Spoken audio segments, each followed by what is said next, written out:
Magandang araw! Welcome sa Araling Panlipunan 7.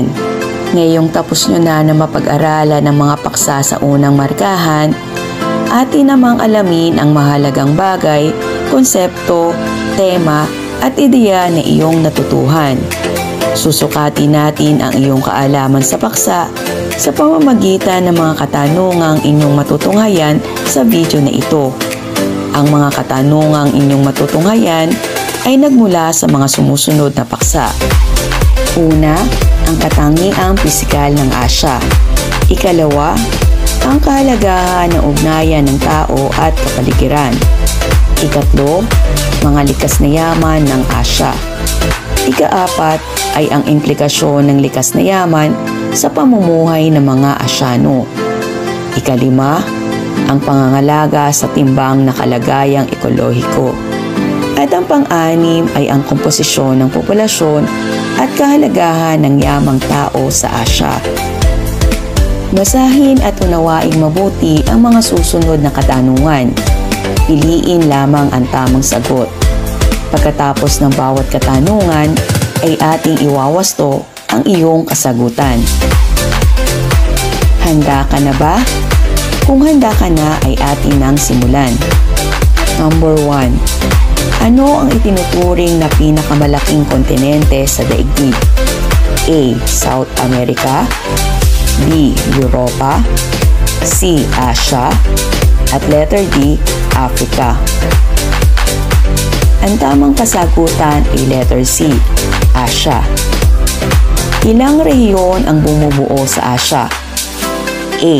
6, B. 7, C. 4, o letter D. 5. Ang tamang kasagutan ay letter D. 5. Alin sa sumusunod na bansa ang kabilang sa rehiyon ng kanlurang Asya? A. United Arab Emirates, B. China, C. Myanmar, D. Azerbaijan. Ang tamang kasagutan ay letter A. United Arab Emirates. Alin sa sumusunod ang mga bansang magkakasama sa iisang rehiyon? A. Japan, China at South Korea, B. Syria, Maldives at Thailand, C. Afghanistan, Taiwan at Brunei, o letter D. North Korea, India at Indonesia. Ang tamang kasagutan ay letter A. Japan, China at South Korea. Anong rehiyon ang kilala rin sa katawagang Inner Asia o Central Asia? A. Timog Asya, B. Silangang Asya, C. Hilagang Asya, o letter D. Kanlurang Asya. Ang tamang kasagutan ay letter D. Kanlurang Asya. Alin sa mga sumusunod ang pinagbatayan sa paghahati ng mga rehiyon sa Asya? A. Physical, geographical, cultural at historical na aspekto. Letter B. Geographical na aspeto lamang. Letter C. Historical at cultural na aspeto. O letter D. Physical at kasaysayang aspeto. Ang tamang kasagutan ay letter A. Physical, geographical, cultural at historical na aspekto. Anong rehiyon sa Asya ang binansagang Farther India at Little China dahil sa mga naging impluwensya ng mga bansang ito sa kultura ng rehiyong ito? A. Hilagang Asya, B. Timog Silangang Asya, C. Kanlurang Asya, o letter D. Timog Asya. Ang tamang kasagutan ay letter B. Timog Silangang Asya. Saang rehiyon napapabilang ang bansang Vietnam? A. Kanlurang Asya, B. Hilagang Asya, C. Timog Asya, o letter D. Timog Silangang Asya. Ang tamang kasagutan ay letter D, Timog Silangang Asya. Ang Timog Silangang Asya ay nahahati sa dalawang sub-regions, ang Mainland Southeast Asia at Insular Southeast Asia. Kung ikaw ay nakatira sa Vietnam, sa anong sub-region ka napapabilang? A. Mainland Southeast Asia, B. Insular Southeast Asia, C. Inner Asia, D. Central Asia. Ang tamang kasagutan ay letter A, Mainland Southeast Asia. Ito ay ang pinakamataas na bundok sa buong mundo na may taas na halos 8,850 na metro. A. Mount Everest, B. Mount Fuji, C. Mount Pinatubo, o letter D. Mount Kanchenjunga. Ang tamang kasagutan ay letter A, Mount Everest.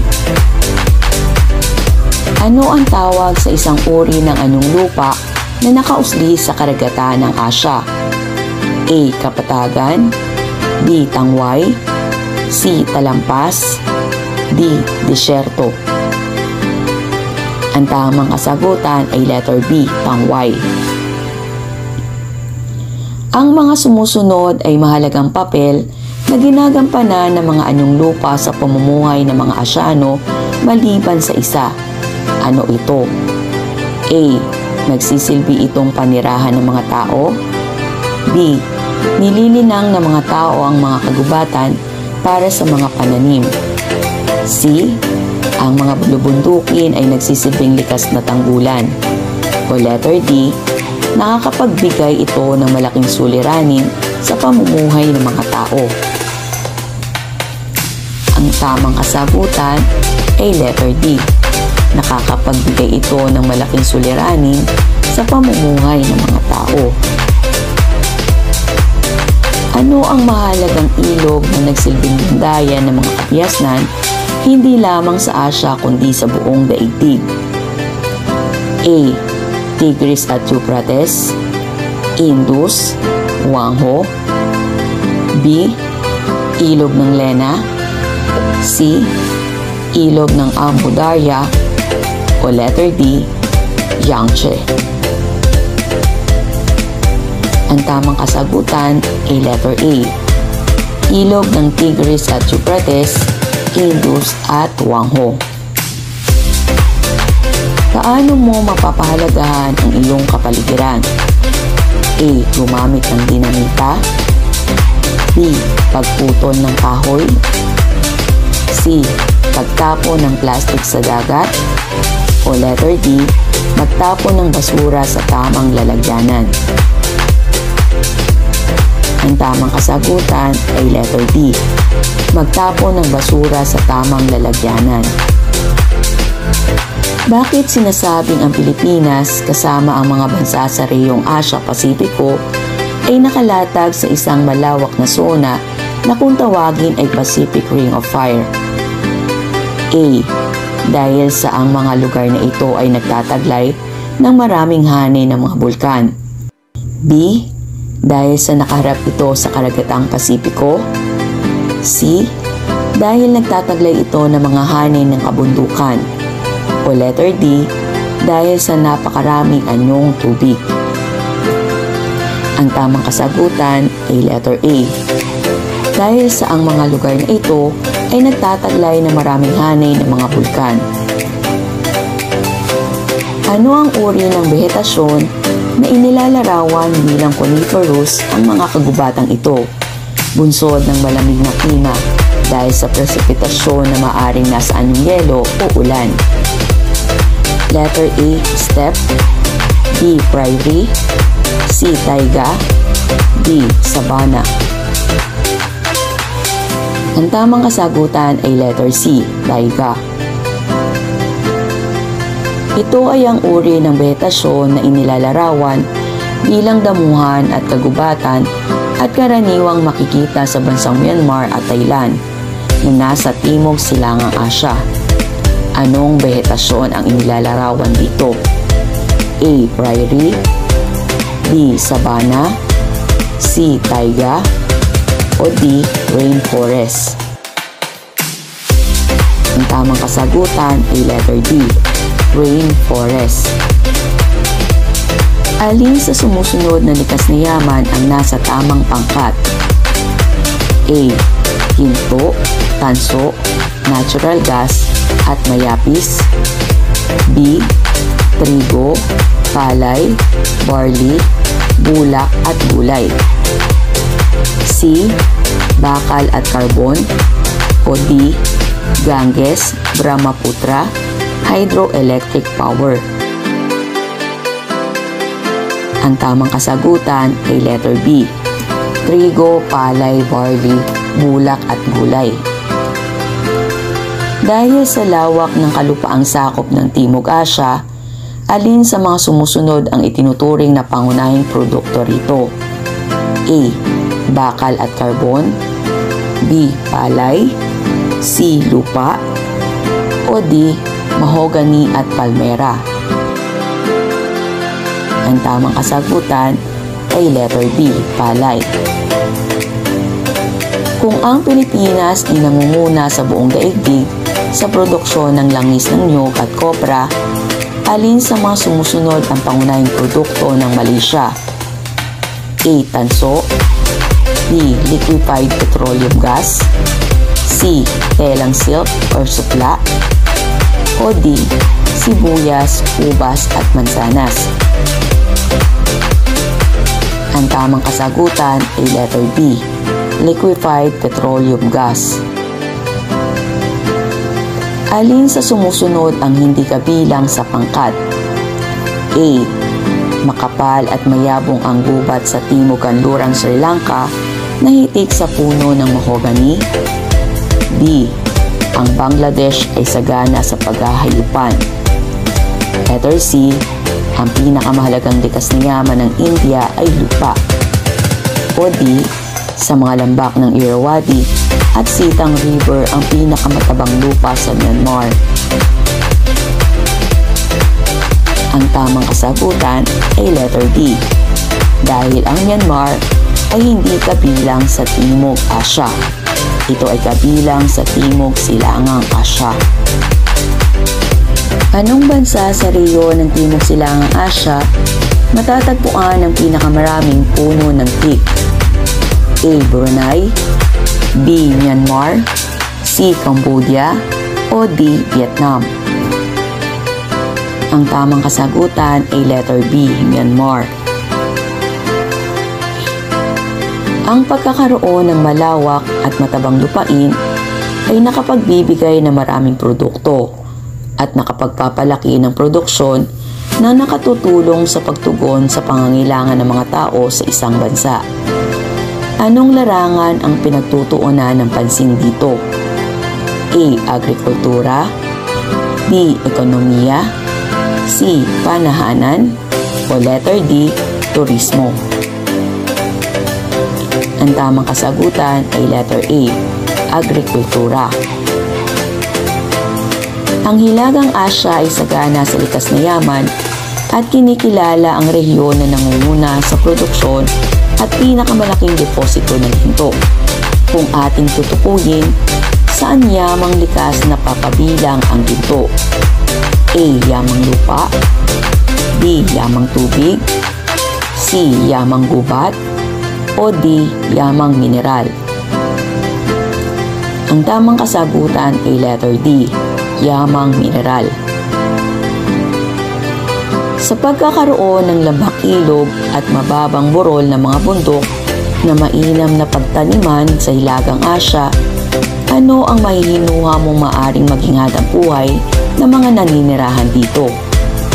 A. Pangingisda, B. Pagmimina, C. Pagsasaka, o D. Pagpipinta. Ang tamang kasagutan ay letter C. Pagsasaka. Anong bansa sa Hilagang Asya ang may pinakamaraming deposito ng ginto sa buong mundo? A. Tajikistan, B. Kyrgyzstan, C. Turkmenistan, o D. Uzbekistan. Ang tamang kasagutan ay letter B. Kyrgyzstan. Sa rehiyong ito matatagpuan ang may pinakamaraming deposito ng gas at petrolyo. A. Kanlurang Asya, B. Timog Asya, C. Silangang Asya, o D. Timog Silangang Asya. Ang tamang kasagutan ay letter A. Kanlurang Asya. Paano mo bibigyan ng paglalarawan ang mga likas na yaman sa bawat rehiyon sa Asya? A. Ang likas na yaman sa mga rehiyon sa Asya ay magkakatulad. B. Ang mga likas na yaman sa rehiyon sa Asya ay magkakaiba. C. Ang mga rehiyon sa Asya ay salat sa mga likas na yaman. O D. Ang likas na yaman sa mga rehiyon sa Asya ay malapit nang maubos. Ang tamang kasagutan ay letter B. Ang mga likas na yaman sa rehiyon sa Asya ay magkakaiba. Alin sa mga sumusunod ang mabuting epekto ng pagkakaroon ng urbanisasyon? A. Pagtaas ng antas ng malnutrisyon sa mga mahihirap na lugar. B. Pagkakaroon ng mas mataas na porsyento ng kriminalidad. C. Pagkaubos ng mga pinagkukunang yaman. O D. Pagkakaroon ng maraming trabaho para sa mamamayan. Ang tamang kasagutan ay letter D. Pagkakaroon ng maraming trabaho para sa mamamayan. Alin sa mga sumusunod ang hindi maituturing na suliraning pangkapaligiran? A. Pag-unlad ng mga industriya. B. Pagkawala ng biodiversity. C. Pagkasira ng kagubatan. O D. Pagkakaroon ng mga polusyon. Ang tamang kasagutan ay letter A. Pag-unlad ng mga industriya. Ano ang magiging implikasyon sa larangan ng agrikultura kung mayroong malawak at matabang lupa ang isang bansa? A. Matutugunan nito ang pangangailangan ng bansa at makapagluluwas ng mas maraming produkto. B. Magkakaroon ng mga land conversion upang maging panahanan ng tao. C.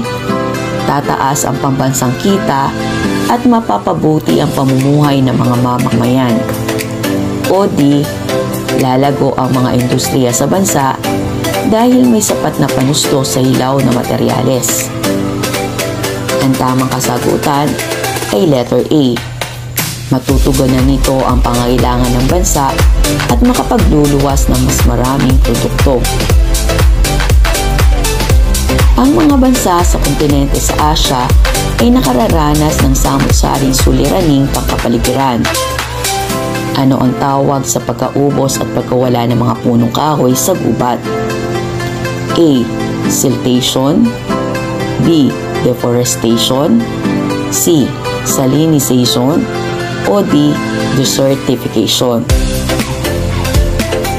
Ang tamang kasagutan ay letter B.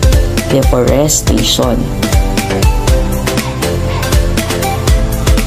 Ano ang nakikita mong sitwasyon sa mga pinagkukunang yaman ng isang bansa kung patuloy ang pagtaas ng populasyon? A. Masigit na uunlad ang bansa dahil sa lakas paggawa. B. Unti-unting mauubos ang pinagkukunang yaman ng mga bansa. C. Magkakaroon ng maayos na panirahan ng mga tao sa bansa. O D.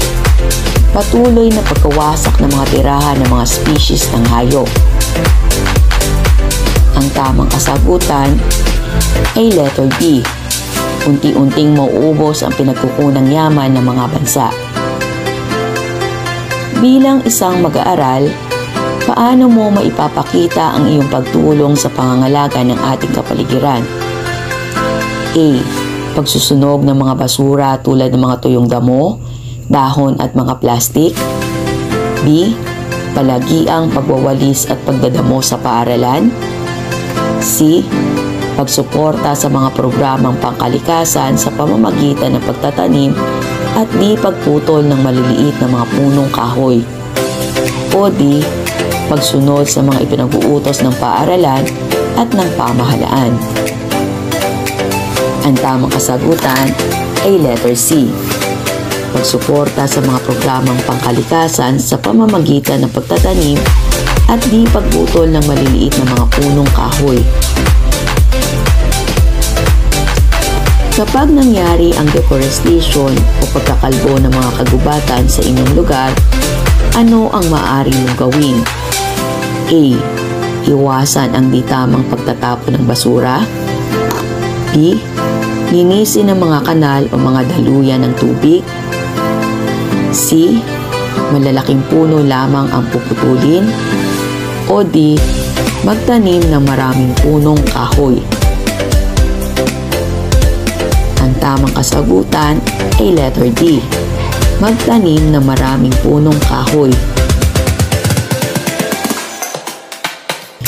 Kung ang salinization ay ang paglitaw ng asin sa ibabaw ng lupa na kapag nanuot sa tubig, ito'y nagiging maalat, ano naman ang kahulugan ng desertification? A. Pagdami ng asin na hydroxide na sodium, potassium, lithium o ammonia. B. Pagiging tuyo o lubhang tuyo ng lupa. C. Pagiging salt water or brackish water ng balon ng tubig. O D. Labis na pressure at pang-aabuso sa lupa. Ang tamang kasagutan ay letter B. Pagiging tuyo o lubhang tuyo ng lupa. Alin sa mga sumusunod ang land conversion? A. Kakulangan ng espasyo ng tirahan ng tao. B. Paglaki ng volume ng basura sa mga tahanan. C. Pagkawasak ng tirahan ng iba't ibang species ng hayop. O D. Pagdami ng produksyon ng pagkaing butil. Ang tamang kasagutan ay letter C. Pagkawasak ng tirahan ng iba't ibang species ng hayop.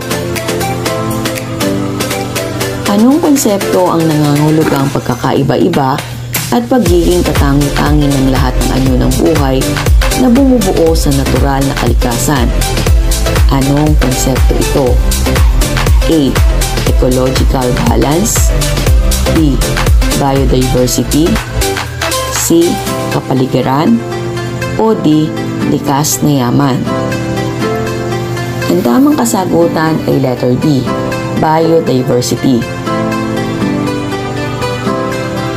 Ang komersyal na pagtotroso, pagkakaingin, pagpuputol ng punong kahoy at pagkasunog ng gubat ay isa sa mga dahilan sa pagkasira ng kagubatan. Ano ang nagiging dahilan ng mga mamamayan upang magawa ang ganitong gawain? A. Dahil sa sariling interes. B. Dahil sa mataas na halaga ang kapalit. C. Dahil na rin sa kahirapan at kawalan ng trabaho ng mga mamamayan. O D. Dahil na rin sa panghihikayat ng iba at malaki ang kita. Ang tamang kasagutan ay letter C. Dahil na rin sa kahirapan at kawalan ng trabaho ng mga mamamayan. Ang sumusunod ay mga problemang kinakaharap sa patuloy na pagkakalbo sa kagubatan maliban sa isa. Ano ito? A. Pagbaha. B. Pagguho ng lupa. C. Erosyon sa lupa. O D. Siltasyon. Ang tamang kasagutan ay letter D. Siltasyon. Ito ay isang malayong lugar, malayo sa urbanisadong lugar, ngunit apektado ng mga pangyayari sa teritoryong sakop ng lungsod. A. Deforestation. B. Habitat. C. Hinterlands. O D. Siltation. Ang tamang kasagutan ay letter C. Hinterlands. Anong bansa sa Asya ang may malubhang problema ng salinization? A. Pilipinas, B. Japan, C. Bangladesh, D. Malaysia. Ang tamang kasagutan ay letter C. Bangladesh. Alin sa sumusunod ang dahilan sa pagkawala ng biodiversity ng Asya? A. Patuloy na pagtaas ng populasyon, B. Walang habas na pagkuha at paggamit ng mga likas na yaman, C. Pang-aabuso sa lupa at pagkakalbo ng kagubatan, o D. Lahat ng nabanggit. Ang tamang kasagutan ay letter D. Lahat ng nabanggit. Kapag balanse ang ugnayan sa pagitan ng mga bagay na may buhay at ang kapaligiran, tinatawag itong blank. A. Desertification, B. Ecological balance, C. Habitat, D. Salinization. Ang tamang kasagutan ay letter B. Ecological balance. Bakit mahalaga ang papel na ginagampanan ng lupa sa buhay ng tao? A. Dahil ang mga produktong galing sa lupa ang bumubuhay sa tao upang matugunan ang kanilang pangangailangan. B. Dahil kailangan ng tao ng lupa upang matustusan ang kanilang mga sariling hangarin. C. Dahil sa mga pangangailangan na dapat matugunan. O D. Dahil kailangan upang mabuhay ang tao ayon sa kanilang interes sa buhay. Ang tamang kasagutan ay letter A. Dahil ang mga produktong galing sa lupa ang bumubuhay sa tao upang matugunan ang kanilang pangangailangan. Anong kontinente ang itinuturing na isa sa may pinakamayamang biodiversity sa buong mundo? A. Europe, B. Asia, C. Africa, D. Antarctica. Ang tamang kasagutan ay letter B. Asia. Ang paglaki ng bilang ng populasyon sa Pilipinas ay pinangangambahan na magdulot ng iba yung problema sa bansa. Ano ang magiging epekto ng patuloy na pagtaas ng populasyon sa ating bansa? A. Mas dadami ang manggagawang Pilipino, B. Mas lalala ang kahirapan at negatibong epekto sa kalikasan, C. Tataas ang antas ng pag-unlad ng mga tao, o D. Hindi na mahihirapan ng mga tao sa paghahanap ng trabaho. Ang tamang kasagutan ay letter B. Mas lalala ang kahirapan at negatibong epekto sa kalikasan. Ang tao ay itinuturing na yaman ng isang bansa. Bilang isang kabataan, paano mo maipapakita na ikaw ay yaman ng bansa? A. Pagsusumikap na makapagtapos ng pag-aaral at maging produktibong mamamayan. B. Pagsali sa mga rally upang maiparinig ang tinig ng kabataan. C. Pakikibahagi sa mga gawain na magbibigay ng pansariling kasiyahan. O D. Sisikaping maragdagan ang kaalaman upang magamit sa pansariling kapakanan. Ang tamang kasagutan ay letter A. Pagsusumikap na makapagtapos ng pag-aaral at maging produktibong mamamayan. Bilang isang mag-aaral, paano ka makatutulong sa pagpapataas sa antas ng karunungan sa pagbasa at pagsulat sa iyong bansang kinabibilangan? A. Maghahanap ako ng mga taong maaring makatulong sa kanila. B. Ibabahagi ko ang aking kaalaman sa pagbasa at pagsulat sa mga kabataang hindi nakapag-aral. C. Ibibigay ko ang kanilang pangangailangan upang makatulong sa kanilang pag-aaral. O D. Isusulong ko ang mga proyekto ng paaralan upang makatulong sa mga batang walang kakayahang makapag-aral.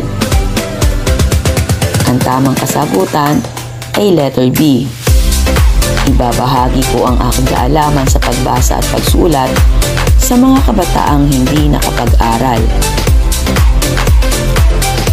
Sa mga suliraning pangkapaligiran na nararanasan ng tao sa kasalukuyan na nakakaapekto sa pamumuhay ng mga mamamayan, sa iyong palagay, alin ang pinaka-epektibong pagtugon ng tao upang mapanatili ang balanseng ekolohikal sa ating daigdig? A.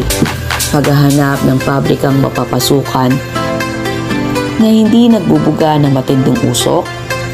B. Pakikilahok sa mga proyektong nagsusulong sa pagsagip sa lumalalang kalagayang ekolohikal. C. Pananatili sa loob ng tahanan upang makaiwas sa maaaring maidulot ng mga usok ng sasakyan. O D. Manirahan sa mga lugar na hindi gaanong apektado ng anumang suliraning pangkapaligiran. Ang tamang kasagutan ay letter B. Pakikilahok sa mga proyektong nagsusulong sa pagsagip sa lumalalang kalagayang ekolohikal. Laging isaisip, ang kontinente ng Asya ay nahati sa 5 rehiyon. Ito ay binubuo ng mga rehiyong binabibilangan ng Hilagang Asya, Timog Asya, Silangang Asya, Kanlurang Asya, at Timog Silangang Asya. Isinasaalang-alang sa paghahati ng mga rehiyon ang aspektong pisikal, geographical, kultural, at historikal. Ang pinakamalamig na disyerto sa buong mundo ay ang Gobi Desert. Prairie ay ang uri ng damuhan na may matataas na damo at may malalim na ugat. Tinatawag na treeless mountain tract ang tundra. Tropical ang uri ng klima na nararanasan ng mga lugar na malapit sa Ecuador. Pinakamalalim na lawa naman ang Lake Baikal. Magkakaiba ang likas na yaman ng mga rehiyon sa Asya. May malawak na damuhan na mainam pagpastulan ng mga alagang hayop ang Hilagang Asya. Bagamat dahil sa tindi ng lamig dito, ay halos walang punong nabubuhay. Magsasaka ang pangunahing kinabubuhay ng mga tao sa mga bansang nabibilang sa Timog Asya. Sa Timog Silangang Asya, nasa mga lupain ng Myanmar at Brunei ang malalawak na kagubatan. Ang ilang mga bahagi ng Silangang Asya ay nakatuon din sa pagtatanim, at ang Kanlurang Asya ay sagana sa yamang mineral, partikular na sa langis at petrolyo. Pinakamalaking tagapagluwas ng petrolyo sa buong daigdig ay ang Saudi Arabia. Ang pagkain ng mga tao sa isang bansa, maging ang mga produktong panluwas nito, ay nagmula sa pagsasaka. Marami sa mga bansa sa Asya ay papaunlad bunsod sa kasaganaan nito sa likas na yaman. Ang mga ito ay pinagkukunan ng mga materyales na panusto sa kanilang paggawaan. Sa patuloy na pagdami ng tao, ay patuloy din ang pagdami ng nangangailangan ng ikabubuhay at pananahanan nito. Ang dami ng populasyon sa isang lugar ay nakabatay sa katangian ng likas na yaman nito. Ang mga suliraning pangkapaligiran na nararanasan natin sa kasalukuyan ay pangunahing epekto ng paglaki ng populasyon na mayroon ding malaking epekto sa ating kalagayang pandaigdig. Ang desertification ay tumutukoy sa pagkasira ng lupain sa mga rehiyong bahagyang tuyo o lubhang tuyo na kapag lumaon ay hahantong sa permanenteng pagkawala ng kapakinabangan o productivity nito. Ang salinization, sa prosesong ito, lumilitaw sa ibabaw ng lupa ang asin o di kaya naman ay inaanod ng tubig papunta sa lupa. Ang habitat ay tumutukoy sa tirahan ng mga hayop at iba pang mga bagay. Ang hinterlands ay isang malayong lugar malayo sa urbanisadong lugar, ngunit apektado ng mga pangyayari sa teritoryong sakop ng lungsod. Kapag balanse ang ugnayan sa pagitan ng mga bagay na may buhay at ang kapaligiran, tinatawag itong ecological balance. Deforestation ang tawag sa pagkaubos at pagkawala ng mga punong kahoy sa mga gubat. Isa ito sa mga problemang nararanasan ng Asya sa kasalukuyan. Ang parami at padagdag na deposito ng banlik na dala ng umaagos na tubig sa isang lugar ay tinatawag na siltation. Ito ay isa sa mga problemang kinakarap ng mga bansa sa Asya na dulot o bunsod ng pagkasira ng kagubatan at erosyon ng lupa, gaya ng kondisyon ng lawa ng Tonle Sap sa Cambodia. Ang global climate change ay ang pagbabago ng pandaigdigan o regional na klima na maaring dulot ng likas na pagbabago sa daigdig o ng mga gawain ng tao. Karaniwang tinutukoy nito sa kasalukuyan ay ang pagtaas ng katamtamang temperatura o global warming. Ang ozone layer ay isang suson sa stratosphere na naglalaman ng maraming konsentrasyon ng ozone. Mahalaga ang pangalagaan ng ozone layer sapagkat ito ang nagpoprotekta sa mga tao, halaman, at hayop mula sa masamang epekto ng radiation.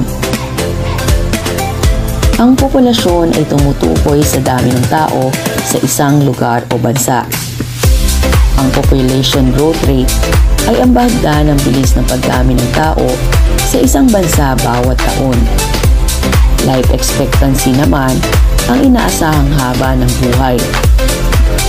Ang GDP o Gross Domestic Product ay ang kabuuang panloob na kita ng isang bansa sa loob ng isang taon. Ang GDP per capita ay ang kita ng bawat individual sa loob ng isang taon sa bansang kanyang panahanan. Ang unemployment rate ay tumutukoy sa bahagdaan ng populasyong walang hanap buhay o pinagkakakitaan. Ang literacy rate ay tumutukoy sa bahagdaan ng populasyon na marunong bumasa at sumulat. At ang migrasyon ay tumutukoy sa pandarayuhan o paglipat ng lugar o tirahan. Maraming salamat sa inyong pakikinig. Hangad ko na nakatulong ang video na ito bilang paghahanda ninyo sa inyong darating na pagsusulit. Hanggang sa muli, paalam!